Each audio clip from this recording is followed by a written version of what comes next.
करण तेची वंदू श्रीचरण श्री गुरूंचे ते नमस्कारुनी आता.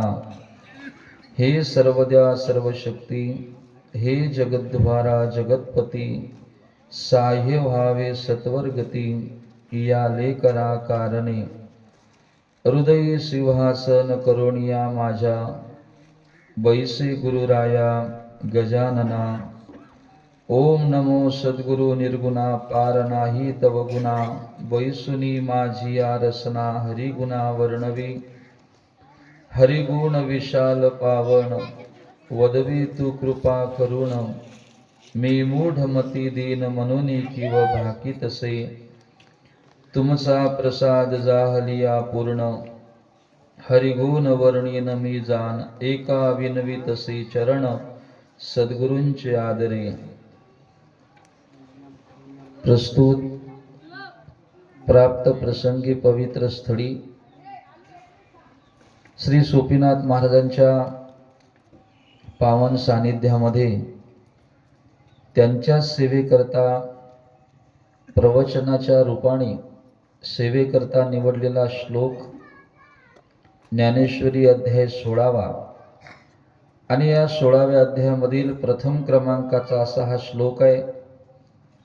या श्लोकाच्या माध्यमातून भगवान श्रीकृष्ण अर्जुनाला दैवी संपत्तीचे काही लक्षणं सांगतात. त्या लक्षणाचा विचार प्रस्तुत श्लोकामध्ये भगवंत करतात. तत्पूर्वी आपण काही चिंतन याच्या आधी केलेलं आहे, त्याचा विचार आपण करतो आहे. सर्वप्रथम ज्ञानेश्वरीचा आपण विचार करत होतो की मनुष्याच्या जीवनामध्ये ज्ञानेश्वरी वाचणं ही किती महत्त्वाची आहे. ज्ञानेश्वरीचं महत्त्व काय, ज्ञानेश्वरीचा महिमा काय, हे सगळं आपल्याला सांगायचं असल्यामुळे त्याची पूर्वपीठिका आपण पाहतोय. आणि ही पूर्वपीठिका पाहत असताना आधी त्याचा विचार करणं आवश्यक असतो. आज सकाळी आमच्या रघुनाथ बाबांनी असं सांगितलं की प्रवचनामध्ये आपण थोडंसं एकादशीचं महात्म्य सांगावं. आता एकादशीचं महात्म्य म्हटलं की आपलं थोडासा विषय बाजूला पडेल, पण त्यांचंही खरं आहे. काय असतं, त्यांचं अंतःकरण असं आहे की त्यांना असं वाटते सर्वांनी एकादशी केली पाहिजे, हा त्यांचा भाव आहे, दुसरा काही भाव नाही. आता आमच्या बाबांनी गोड अभंग म्हटला की नाही. मला असं वाटते आयुष्य गेलं त्यांचं हा अभंग म्हणता म्हणता, पण वारीत रोज संध्याकाळी आईला फोन करते. तुम्हाला समजलं नाही का? अभंग काय म्हटला, नाही रे नाही कुणाचे कोणी, आहे की नाही, कोणी कुणाचं नाही, बायको नाही, बहीण नाही, भाऊ नाही, पण रोज संध्याकाळ झाली का आईला फोन. कळलं का तुम्हाला याचा अर्थ काय? याचा अर्थच असा आहे, नाही कुणाचे कोणी म्हणजे त्यांना सोडून द्यायचं असा अर्थ नसतो. ऐका लक्ष देऊन, हे फक्त जाणून घ्यायचं असतं. एक नामदेव महाराजांचा अभंग आहे. नामदेव महाराज असं म्हणतात, उठा जागे व्हारे आता, स्मरण करा पंढरीनाथा, भावे चरणी ठेवा माथा, चुकवा व्यथा जन्मीच्या. पुढं काय, धन दारा पुत्र जन बंधू सोयरे पिशून सर्व. पुढं काय, मिथ्या हे सोडून का जाणून. नामदेव महाराजांनी असं सांगितलं, फक्त जाणा. तुम्ही हे लक्षात ठेवा का हे सगळे आपले सोबती नाही. मी बोलून गेलो, लक्षात घ्या, हे आपले नाही, हे फक्त जाणायचं असते. मग जाणायचं का सोडायचं? बरं, ज्यांनी आपल्याला सांगितलं त्यांनी सोडलं का? हे कोणी सांगितलं? नामदेव महाराजांनी. मग मला सांगा, नामदेव महाराजांनी बायको सोडली का? नामदेव महाराजांनी मुलं बाळ सोडली का? नाही नाही. नामदेव महाराजांचा परिवार सगळ्यात मोठा, बरोबर आहे की नाही? तुम्हाला जर पंढरपूरला जर आपण गेलो असाल तर पंढरपूरची नामदेव पायरी आहे की नाही, त्या महाद्वारामध्ये आपण चढत असताना आपल्याला जाऊ देत नाही का? कारण त्या सगळ्या ज्या पायऱ्या आहेत त्या सगळ्या नामदेव महाराजांच्या घरचे जेवढे काही सदस्य आहे त्या सर्वांच्या समाध्या आहे. मी कशा करता हे सगळं सांगतोय ऐका. नामदेव महाराजांनी घरदार सोडलं नाही, मुलं बाळ सोडले नाही, बायकोला सोडलं नाही, आई वडिलाला सोडलं नाही, पण एक त्यांनी असं सांगितलं, फक्त जाना. एक लक्षात ठेवा का शेवटच्या क्षणाला हे आपले कोणीही नाही, हे फक्त जाणून घ्यायचं आहे. एवढाच हा अभंगाचा भाव आहे. इथे तुम्हाला असं वाटेल महाराजांनी अभंग म्हटला तर सगळं सोडून द्यायचं आजपासून. सोडत नाही म्हणा कोणी, ऐकणारी सोडत नाही, सांगणारी सोडत नाही, बरोबर आहे की? सोडत कोणीच नसते, पण एक जाणून घ्यायचं असते, एवढं लक्षात ठेवा. आणि म्हणून त्यांचा असा भाव आहे. त्यांना असं वाटलं की महाराजांनी एकादशी बद्दल काही सांगावं. आपला जो श्लोक आपण सेवेकरता निवडला, त्या श्लोकाला आपण अजूनही स्पर्श केला नाही, त्या श्लोकाला अजूनही आपण हात लावला, हे लक्षात ठेवा. आता जे ऐकणारी मंडळी आहे, नेहमी जे ज्ञानेश्वरीचं, आता जे ज्ञानेश्वरीचं प्रवचनच ऐकत नाही त्यांना काहीच कळू शकत नाही त्याच्यातलं, पण जे नेहमी ज्ञानेश्वरीचं प्रवचन ऐकणारे आहेत त्यांना कळतं सगळं. मी जो सेवेकरता श्लोक घेतला त्या श्लोकाला अजूनही हात लावला नाही, त्याला स्पर्श केला नाही, म्हणजे त्याचा विचारच अजून केला नाही. त्याच्याकडे आपण जायचंच आहे, लक्षात घ्या. पण सर्वप्रथम आपण पहिल्यांदा ज्ञानेश्वरी पारायणाला बसलो, म्हणून आपल्याला ज्ञानेश्वरी ही काय आहे हे जाणून घेणं महत्वाचं आहे. मी बोलून गेलो, जोपर्यंत एखाद्या वस्तूचं, जोपर्यंत एखाद्या व्यक्तीचं महत्व आपल्याला कळत नसते, तोपर्यंत त्या व्यक्तीबद्दल आपल्या अंतःकरणात प्रेम निर्माण होत नसते, तोपर्यंत त्या व्यक्तीबद्दल आपल्या अंतःकरणात आदर निर्माण होत नसते. ऐकून ठेवा, तोपर्यंत आपल्या अंतःकरणात त्या व्यक्तीबद्दल काय आदर म्हणा, प्रेम म्हणा, श्रद्धा म्हणा निर्माण होत नसते. आता ज्ञानेश्वरी बद्दल तुमच्या अंतःकरणात प्रेम निर्माण झालं पाहिजे की नाही, बरोबर आहे की नाही?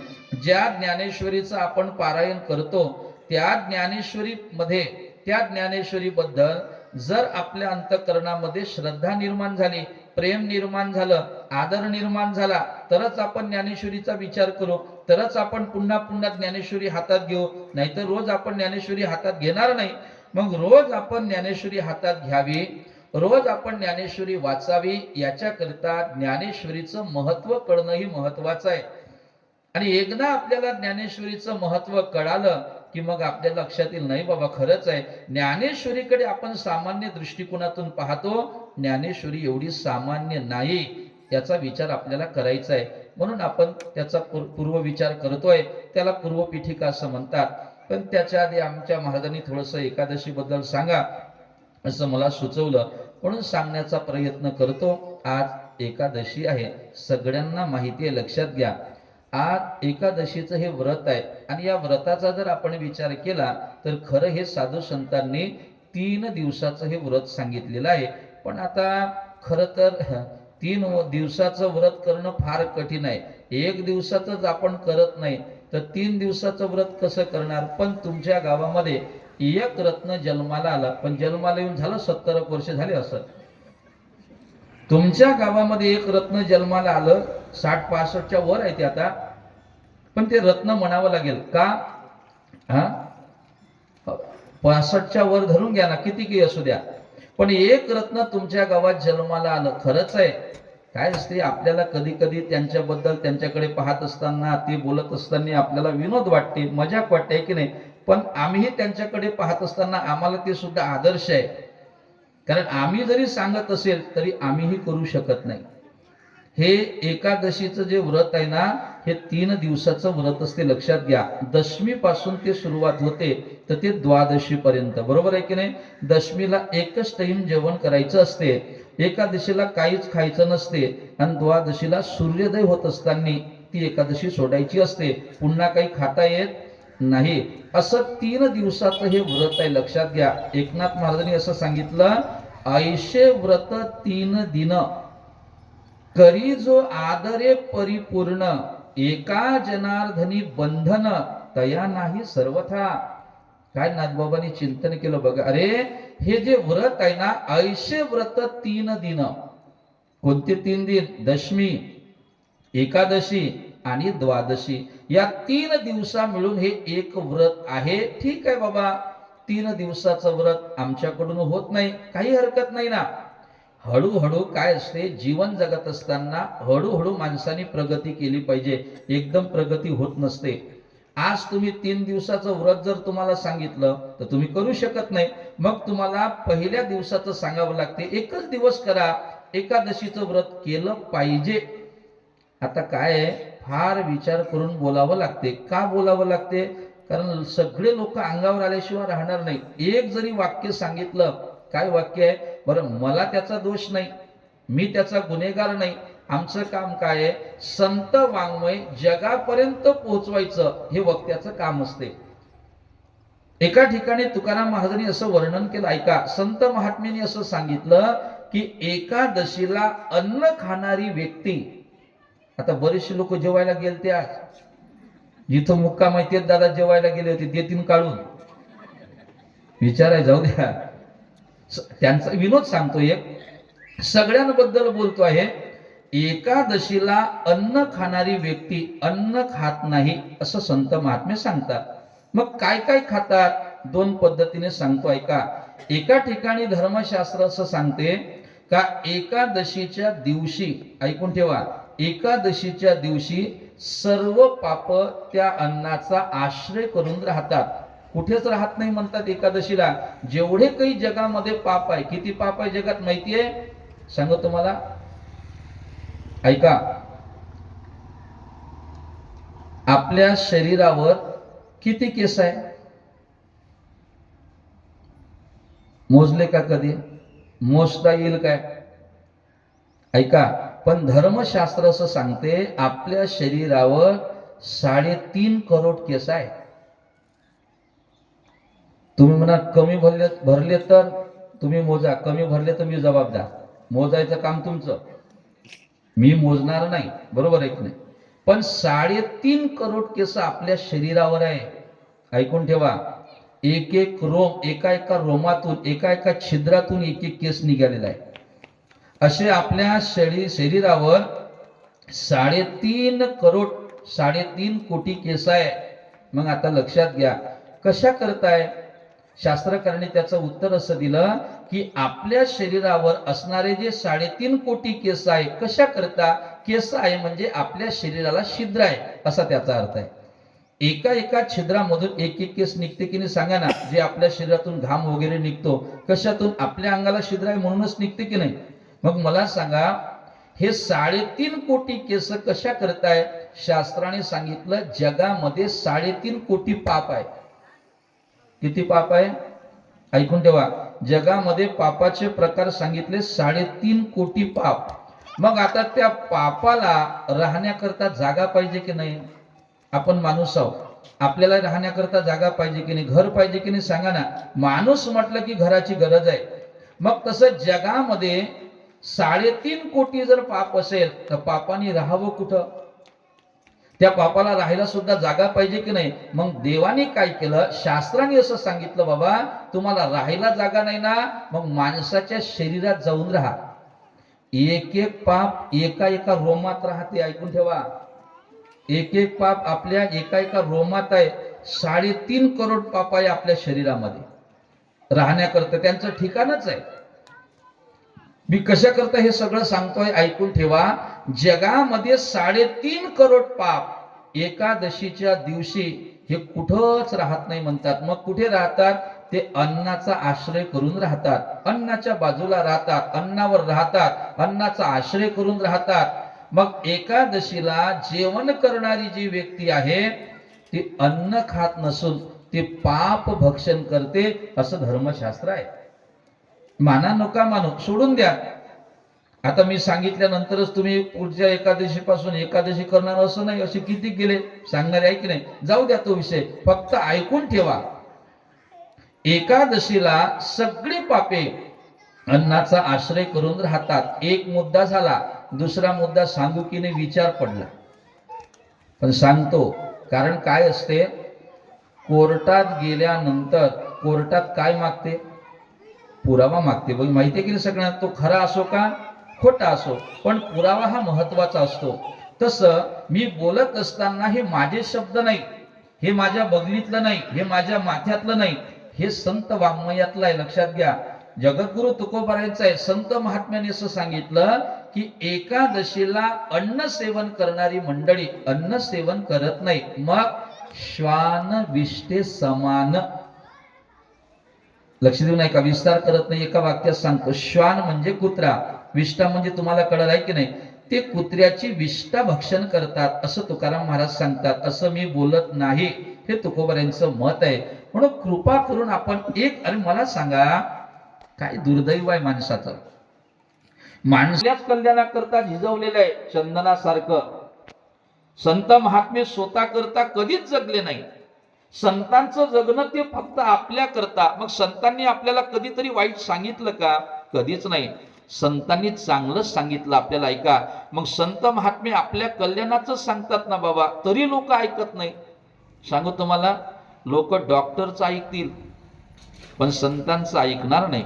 एखादा रुग्ण, एखादा आजारी असणारा मनुष्य, अतिशय त्याची तब्येत बिघडली, त्याला दवाखान्यामध्ये भरती केलं, ऐका, आणि भरती केल्यानंतर आता जगेल की नाही याची शाश्वती नाही, सांगता येत नाही.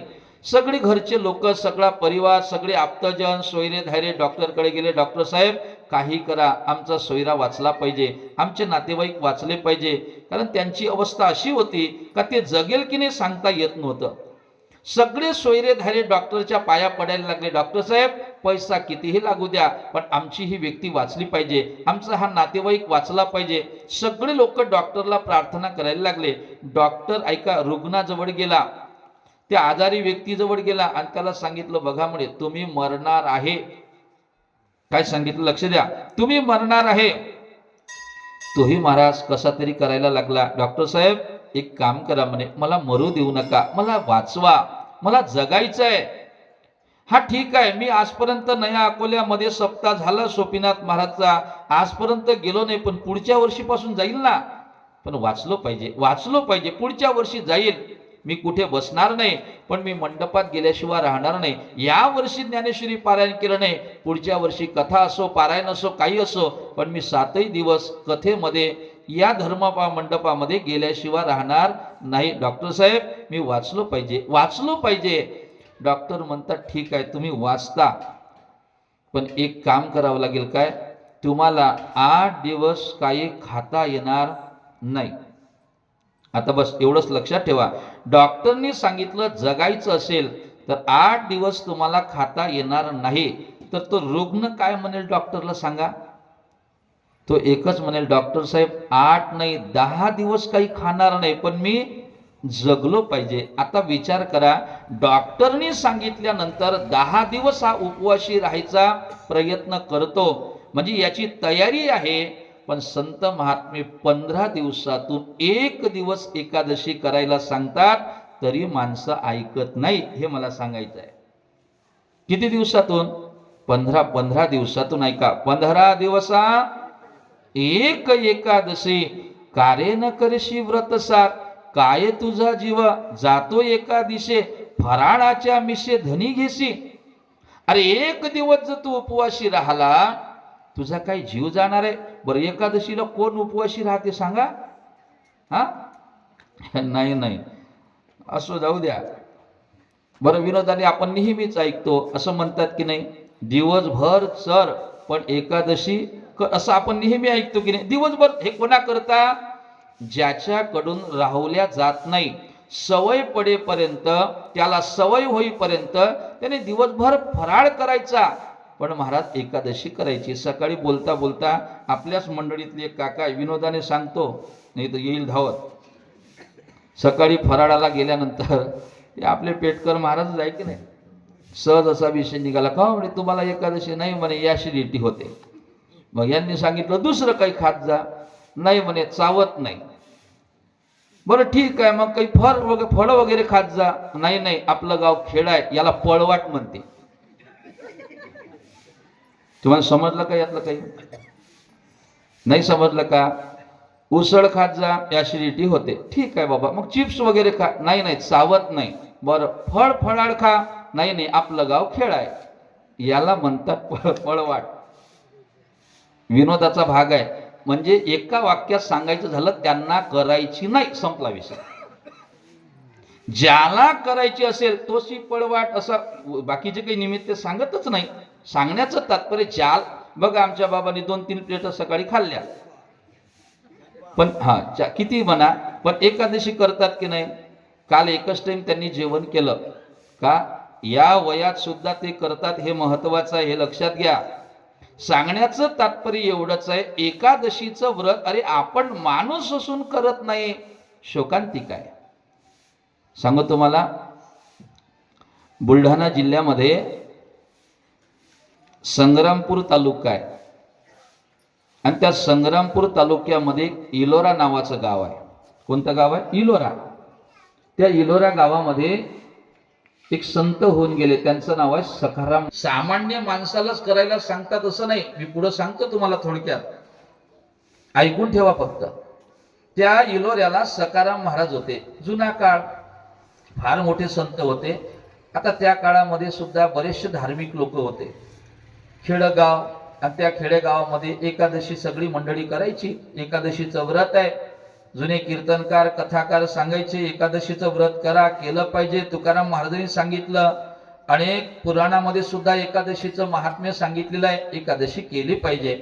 मग ऐका, त्या गावामध्ये सगळे लोक एकादशी करायचे. पण एक दिवस काय झालं, जुन्या काळामध्ये बघा तुम्ही, जे आता म्हातारे लोक आहे ना, मी जास्त जुनं सांगत नाही, आताही जे काही 50-60 वर्षाच्या जवळपासचे जे लोक आहेत ना, त्यांचा थोडासा विचार करा. ते कॅलेंडर न पाहता सांगतात आता 1-2 दिवसात एकादशी आहे, सांगतात की नाही? बघा तुम्ही, असा अनुभव घ्या तुम्ही म्हातारे लोकांचा. ते सहज त्यांना एक ते काय लागते, वेदच लागते एकादशी. अरे आता एकादशी जवळपास आहे वाटते, त्यांनी म्हटल्यानंतर बस क्वचित 1-2 दिवसात एकादशी येते, हे लक्षात ठेवा. त्याचं कारण काय? जुन्या काळाचा तो जुना काळ. एक म्हातारी होती, पंधरवाडी एकादशी करणारी म्हातारी. योग असा, तिच्या काही लक्षात येईना एकादशी आज आहे का उद्या आहे. आज जर आपण एकादशी केली तर एकादशी उद्याची राहील. बरं, उद्या जर आपण एकादशी उद्याची मानली तर आज आपली एकादशी जाईल. काय करावं? आपल्या घरी कॅलेंडर नाही, आपल्या घरी पंचांग नाही, आपल्याला कोण सांगणार? तिने विचार केला, एकादशी जाता कामा नाही. मग आपल्याला सांगेल कोण? चला म्हणे आपण सखाराम महाराजांकडे जाऊ. ऐकून ठेवा, फक्त डोळे उघडे ठेवा. तिला असं वाटलं की आपल्याला कोण सांगणार, आपण सखाराम महाराजांकडे जाऊ. म्हणून ती म्हातारी सखाराम महाराजांच्या मंदिरामध्ये आश्रमात आली. आल्यानंतर सखाराम महाराजांना नमस्कार केला. नमस्कार केल्यानंतर सखाराम महाराजांनी विचारलं, आई कसं काय येणं केलं, काय काम होतं? काही नाही म्हणे महाराज, थोडंसं तुम्हाला विचारायचं होतं. काय विचारायचं आई तुम्हाला? आणि मग त्या म्हातारीने बोलायला सुरुवात केली. म्हणे महाराज काही नाही, आता एवढ्यामध्ये एकादशी आहे ना, तो बरोबर आहे म्हणे. मग मला थोडासा विचार पडला का एकादशी आज आहे की उद्या आहे, असा विचार पडला. मग मग सांगा ना महाराज, एकादशी आजची आहे की उद्याची आहे? तुम्ही महाराज आहे, तुम्हाला माहित असेल, एकादशी आज आहे की उद्या आहे, सांगा. सखाराम महाराज काहीच बोलले नाही. 2 मिनिटं थांबले. थांबल्यानंतर तिने पुन्हा विचारलं, महाराज सांगा ना म्हणे एकादशी कधीची आहे? आणि मग सखाराम महाराजांनी सांगितलं, पण एक काम करा म्हणे आई, काय? बाहेर माझा घोडा आहे. ऐकून ठेवा, बाहेर माझा घोडा आहे. मग घोड्याचं काय करायचं? मी एकादशी विचारायला आली ना, घोड्याचं काय करायचं मला? नाही नाही, मी सांगतो तेवढं करा म्हणे. एक काम करा, बाजूच्या घरामध्ये जा, तिथं चेने आहे, एका भांड्यामध्ये चेने घ्या. ते चेने घेऊन माझ्या घोड्याच्या पुढे जा आणि पुढे गेल्यानंतर ते चेने जर माझ्या घोड्याने खाल्ले तर समजून जायचं एकादशी उद्या. झोपले नाही ना? जर माझ्या घोड्याने आज चेने खाल्ले तर समजून जायचं एकादशी उद्याला आहे. आणि जर माझ्या घोड्याने आज चेने खाल्ले नाही तर समजून जायचं एकादशी परवा आहे. बरोबर आहे ना? होच. कधी आहे? आजची आहे. बरोबर आहे की नाही? त्या म्हातारीलाही नवल वाटलं. त्या म्हातारीने एका भांड्यामध्ये चणे घेतले, त्या घोड्याच्या पुढे गेले आणि पुढे गेल्यानंतर त्या घोड्याने चण्याला तोंड लावलं नाही. त्या म्हातारीच्या लक्षात आलं एकादशी आजची आहे. उदाहरण संपलं. याचा अर्थ काय? अहो, याचा अर्थ असा आहे, जनावर एकादशी करते, हा त्याचा अर्थ आहे की नाही? सांगा ना, घोडं एकादशी करते की नाही? मग घोडं जर एकादशी करते, त्या घोड्याला जर एकादशीचं महत्व कळते, तर माणसाला का कळू नये? बरं, आमच्या वारीमध्ये आता बघा तुम्ही, हे सगळी मंडळी हे त्रिमूर्ती ब्रह्मा विष्णूमय सोबतच असते. खरं सांगू का, संगतीचा परिणाम खूप मोठा होतो बरं का. सकाळी उठल्याबरोबर यांनी कधी दोघांनी ज्ञानेश्वरी वाचली नसून पहिले, रागीवाला, बरोबर आहे की नाही. पण आमच्या बाबाच्या सोबत जेव्हा वारीमध्ये यायला लागले तेव्हा हे दोघही ज्ञानेश्वरी वाचतात आंघोळ केल्यानंतर. आता काय माहिती घरी वाचतात की नाही. कशामुळे? संगतीचा परिणाम. हे तिघी सोबत आहे. यांना विचारा वारीमध्ये यावर्षी होय की मागच्या वर्षी कुत्र होतं की नाही आपल्यासोबत, 2 वर्ष कुत्र होतं. ऐका, त्या कुत्र्याचा फार मोठा महिमा आता सांगण्याकरता आपल्याला वेळ नाही. फक्त एवढंच सांगतो का ते कुत्र एकादशीला अन्न खात नव्हतं, हे लक्षात घ्या. आम्हाला एकादशीच्या दिवशी फराळाचं, तेही फराळाचं खायचं. बऱ्याचशा वारकऱ्यांनी एकादशीच्या दिवशी त्याला बिस्किट टाकण्याचा प्रयत्न केला, पण त्याने ते बिस्किट खाल्ले नाही. म्हणजे कुत्र्यालाही कळतं का एकादशी केली पाहिजे. मग कुत्र्याला एकादशी केली पाहिजे हे जर कळत असेल, एकादशी न करणाऱ्याची गत काय मग? तो कुत्र्याच्याही खालचा असू शकतो की नाही. ऐका ना, विनोदाचा भाग नाही, जे आहे ते यांनी सांगा म्हटलं म्हणून सांगून राहिलो, नाही तर काही विषय नव्हता आपला सांगायचा. मग एकादशीचं बरं जाऊ द्या, सामान्य समजू नका. एकादशीचं महात्म्य फार मोठं महात्म्य आहे. काय आहे एवढंच सांगतो, तुकाराम महाराजांनी शिवाजी महाराजांना सुद्धा एकादशी करायला सांगितली. आपण कोण आहो? तुकाराम महाराज गरीब होते आणि शिवाजी महाराजांनी तुकाराम महाराजांचा अनुभव घेतल्यानंतर त्यांच्या असं लक्षात आलं की आपल्या राज्यामध्ये तुकाराम महाराजांसारखे संत गरीब संत आहे, दरिद्री आहे. वास्तविक तुकाराम महाराज गरीब नव्हते, पण तरीही तुम्हाला सांगतो त्यांनी सगळं वाटून दिलेलं होतं. गरीब संत आहे ते सुखी व्हावे याच्याकरता शिवाजी महाराजांनी काही संपत्ती, ऐका, काही नजराना, काही सोनं, काही चांदी, काही नजराना वगैरे काही भेट म्हणून शिवाजी महाराजांनी आपल्या सेवकाकडे तुकोबाराकडे पाठवलं. विस्ताराने सांगत नाही, पण जेव्हा तो सेवक तुकोबाराकडे तो नजराना घेऊन आले तेव्हा तुकाराम महाराजांनी विचारलं, कोण आपण? त्यांनी सांगितलं, आम्ही शिवाजी महाराजांचे सेवक आहोत. कशा करता आले? काही नाही म्हणे, आमच्या शिवाजी महाराजांना असं वाटतं की तुम्ही सुखी व्हावे, तुम्ही श्रीमंत व्हावे असे आमच्या शिवाजी महाराजांना वाटतं, म्हणून त्यांनी तुमच्या करता हा नजराना पाठवला. ऐका, एवढं तरी लक्षात ठेवा. तुकाराम महाराज हसले, बरोबर आहे म्हणे, तुमच्या शिवाजी महाराजांचं म्हणणं बरोबर आहे. तुमच्या शिवाजी महाराजांना असं वाटते की या राज्यातले साधू संत सुखी झाले पाहिजे, हे राजाला वाटणं साहजिकच आहे म्हणे. पण ऐका, आम्ही ज्याने सुखी होतो ना ती हे द्रव्य नाही. ऐका, याने आम्ही सुखी होणारे नाही आहोत. मग आम्ही सुखी व्हावं असं जर तुमच्या राजासाहेबाला वाटत असेल तर तुमच्या राजासाहेबांना एक पत्र देतो म्हणे. ऐका, तुकाराम महाराजांनी काही अभंग लिहून दिले, त्याच्यामधला एक अभंग लक्षात ठेवा.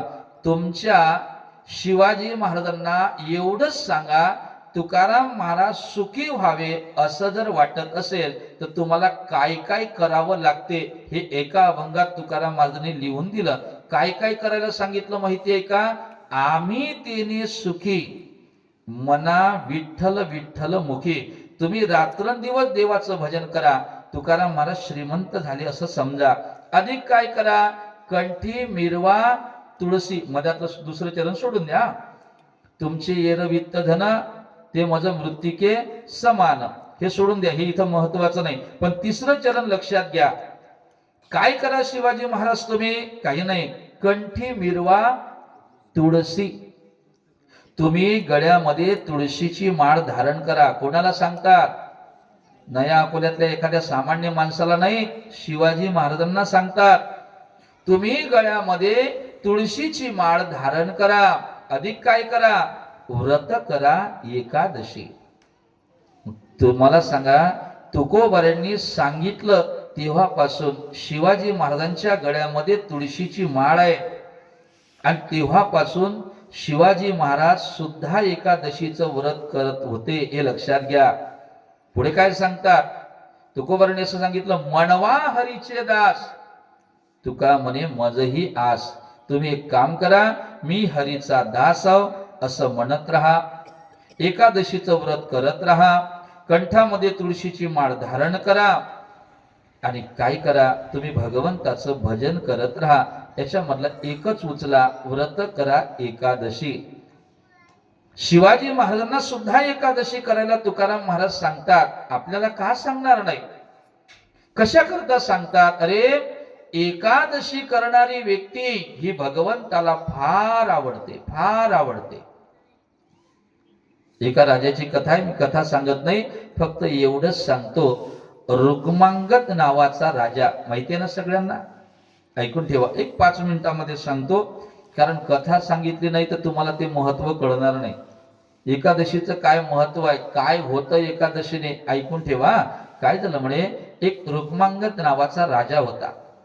त्याच्या नगरीमध्ये एक सुंदर अशा प्रकारे बाग होती. ऐका, अशा सुंदर प्रकारे बगीचा होता, बाग होती, आणि त्या बगीच्यामध्ये वेगवेगळ्या प्रकारची फुलं होती.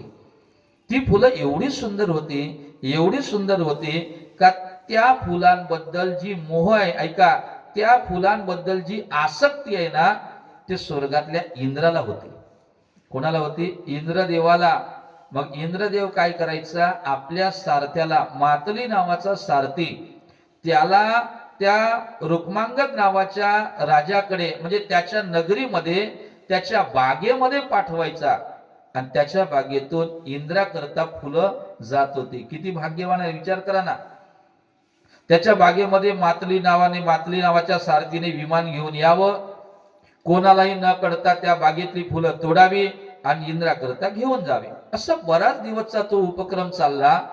पण एक दिवस रुक्मांगद नावाच्या राजाने सहज फिरता फिरता बागेमध्ये स्वारी गेली. पाहतात तर फुलं नाही. सेवकांना विचारलं, का रे, आपल्या बागेतली फुलं कोणी तोडून नेली? माहिती नाही म्हणे. एकही फुल दिसत नाही, कोणी फुलं नेली? माहिती नाही. एक काम करा, उद्या पहारा द्या, उद्या उभे राहा या ठिकाणी, लक्ष ठेवा, कोण आपल्या बगीच्यातून फुलं तोडून नेतं, कोण आपल्या बगीच्यातून फुलं चोरून नेतं, लक्ष ठेवा, पहारा द्या. जी राजेसाहेब. राजा निघून गेला, ऐकून ठेवा. आणि मग ते सेवक पहारा द्यायला लागले. ठरल्याप्रमाणे हा मातली नावाचा सारथी स्वर्गातून विमान घेऊन त्या बगीच्यामध्ये उतरला. उतरल्याबरोबर फुलं तोडायला लागला, आणि फुलं तोडत असताना सेवकांनी पकडलं. सेवकांनी पकडल्याबरोबर मातली घाबरला. अरे बाबा, का पकडलं मला? का पकडलं? आमच्या राजाच्या या बागेतून फुलं चोरून येता, कोण आहात तुम्ही? चला आमच्या राजा पुढे. त्याला पकडलं आणि दरबारामध्ये हजर केलं. रुक्मांगद नावाचा राजा सिंहासनावर बसलेला, सगळी सभा भरलेली, आणि त्या मातलीला त्या सभेमध्ये हजर केलं. हजर केल्यानंतर रुक्मांगद नावाच्या राजाने विचारलं, कोण आहे बाळा तू? कोण आहेस? का आमच्या बगीच्यामधून फुलं चोरून नेतो? कुठून आलास? आणि मग त्याने सांगितलं, राजेसाहेब, मी सामान्य मनुष्य नाही म्हणे, मी स्वर्गामध्ये असणारा जो इंद्र आहे ना, अमरावतीचा राजा, त्या इंद्राचा मी सारथी आहो. इंद्राचा सारथी? मातली? म्हणे हो. कशा करता? काही नाही म्हणे राजा, तुझ्या बगीच्यातली फुलं इंद्राला आवडतात, म्हणून रोज मी तुझ्या बगीच्यामध्ये येऊन इंद्राकरता फुलं घेऊन जातो. रुक्मांगद राजाला खूप आनंद वाटला. किती अभिमानाची गोष्ट आहे. स्वर्गातला इंद्रिय, काय कमी आहे त्या स्वर्गामध्ये सांगा ना? काय कमी आहे? कल्पतरूचे झाड त्या ठिकाणी आहे, सगळं त्या स्वर्गामध्ये असताना सुद्धा त्या इंद्राला रुक्मांगद नावाच्या राजाच्या त्या बगीच्यातले फुलं आवडावे, किती मोठी गोष्ट आहे. रुक्मांगद राजाला आनंद वाटला. सोडा म्हणे त्याला, सोडा. आणि सांगितले, काम करा म्हणे. काय? उद्यापासून तुम्हाला कोणीही बंधन करणार नाही, रोज तुम्ही माझ्या बागेतील फुलं इंद्राकरता घेऊन जायचे. मातलीने सांगितलं, हे सगळं खरं आहे म्हणे, पण आता बिघडलं ना, जाण्याचं बिघडलं. काय बिघडलं लक्षात घ्या.